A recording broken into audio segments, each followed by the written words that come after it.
जी, अस्सलाम वालेकुम वरहमतुल्लाहि वबरकातुहू। कैसे हो दोस्तों? उम्मीद है इंशाल्लाह आप खैरियत से होंगे। जैसे कि लेफ्ट साइड पे आपको एक गाड़ी का निशान नज़र आ रहा है।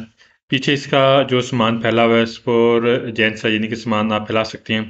सामान आप कितना फैला सकते हैं? जैसे कि गाड़ी की मैक्सिमम लंबाई है 10 मीटर। 10 में से आप एक हिस्सा यानी कि आप पीछे सामान फैला सकते हैं।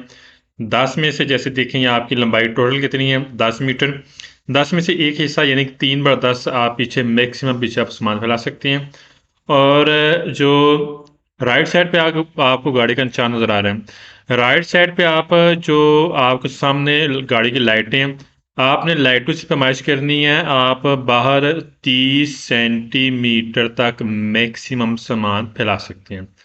और सामने वाले हिस्से पे आपको मना करेगा। पीछे वाले हिस्से पे 3/10 3/10 और साइड वाले हिस्से पर 30 सेंटीमीटर तक आप सामान फैला सकते हैं। उम्मीद है इंशाल्लाह आप सबको समझ आ गया होगी। दुआ में याद रखें। अस्सलाम वालेकुम वरहमतुल्लाहि वबरकातुहू।